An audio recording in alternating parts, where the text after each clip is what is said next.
Hello साथियों, नमस्कार। मैं राकेश कुमार स्वागत करता हूं आप सभी का आपके अपने YouTube चैनल अभिनव टेक्निकल क्लासेस में। त्रिकोणमिति के उसी एक बहुत बढ़िया लॉजिक के अंदर आज फिर एक और बेहतरीन लॉजिक आपके सामने, और वो लॉजिक जिसको आप त्रिकोणमिति पढ़ते वक्त हजार बार पढ़ चुके हैं कि साइन 0, साइन 30, साइन 45, साइन 60 और साइन 90। तो साइन 0 का मान 0 ही क्यों होता है, साइन 90 का मान 1 क्यों होता है, आज उसके बारे में हम इस क्लास में जिक्र करेंगे। तो साथियों, आज आप वो चीज़ जान जाएंगे जिसको अब तक आप रटते आ रहे थे। अगर समझना है, जीवन भर याद रखना है तो रटना मना है, और इसके लिए आपको हमसे जुड़ना है। और जुड़ने के लिए आज यदि इस चैनल पर आप नए हैं तो सबसे पहले मैं आपसे रिक्वेस्ट करूंगा कि आप इस चैनल को सब्सक्राइब कर लें और बेल आइकन को ऑन कर लें, और अगर क्लास आज की अच्छी लगे तो लाइक कर दें, साथियों के साथ शेयर कर दें। चलिए शुरुआत करते हैं आज की क्लास को। जुड़ जाइएगा बेहतरीन तरीके से। Sine 0 degree is equal to 0, sine 0 degree is equal to 0। तो आप बताइए कि साइन 0 इज इक्वल टू 0 ही क्यों होता है, और साइन 90 इज इक्वल टू 1, यानी कि ये 1 ही क्यों होता है। तो इसके लिए हमें जानना होगा कि एक मैं सबसे पहले बात आपको बताना चाहूंगा कि जब भी आप ये अपने पास कोई त्रिभुज बनाते हैं तो ये अपने पास उसका बेस होता है। अगर इस बेस लाइन के आप ऊपर, अगर इस तरफ इस लाइन से आप इधर थीटा एंगल खींचना शुरू करते हैं, तो आप ध्यान रखना कि जब आप घड़ी की उल्टी दिशा यानी एंटी क्लॉकवाइज चलेंगे तो आपका थीटा का मान है वो बढ़ता चला जाएगा। लेकिन यदि आप इधर से आप इधर आएंगे यानी क्लॉकवाइज आएंगे तो उस समय आपके थीटा का मान घटता चला जाएगा। क्यों हमें घटाना और बढ़ाना है? क्योंकि एक समय हमें ऐसा लाना है जब हमें उसको 90 पर पहुंचाना है, एक समय ऐसा लाना है जब हम उसको 0 पर लाना है। बात समझ में आ रही है? तो कैसे हम यहाँ पर साइन 0 डिग्री के मान 0 को ही समझ सकते हैं, आइए बात करते हैं। तो देखिएगा, हम बात करते हैं यहाँ पर।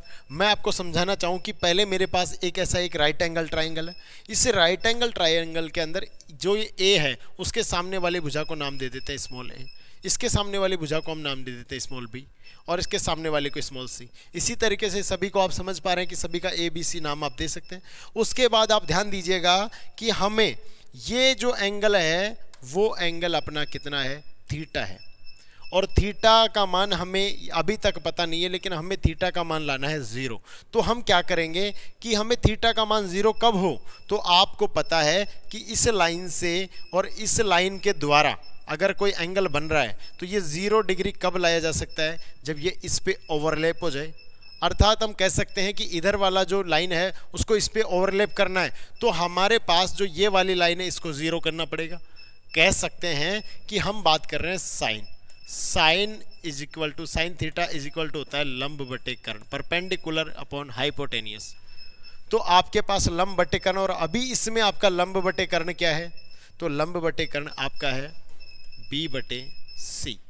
अब आप देखिए, यहाँ से मैं बात करूँ आपके लिए कि आप देखिए यहाँ से कि इसको आप 0 करते चले जा रहे हैं, इसको घटाते चले जा रहे हैं, इसको घटाते चले जा रहे हैं, इसको घटाते चले जा रहे हैं, इसको घटाते चले जा रहे हैं। एक समय ऐसा आएगा जब ये जो लाइन है वो क्या हो जाएगी, 0, इसका मान क्या हो जाएगा, 0। और अगर ये 0 हो गई तो वहाँ पर आपको पता होगा कि ये लाइन और ये लाइन दोनों बराबर हो जाएंगी, ये लाइन और ये लाइन दोनों बराबर हो जाएंगी, और जहाँ पर ए है वहीं पे सी हो जाएगा। ठीक है ना, ए और सी दोनों एक ही है, तो हम ए बराबर सी लिख सकते हैं। तो हम कह सकते हैं कि हम लिख सकते क्या है कि हमारे पास जो लाइन थी कौन सी थी, ए बी। पहले लाइन कौन सी थी, ए बी, और दूसरी लाइन कौन सी थी, बी सी, वो दोनों बराबर हो गई। अर्थात हम कह सकते हैं लंब अपने पास जो था ए सी था, तो लंब अपने पास ए सी था, और अपने पास कर्ण कौन सा था, ए बी था।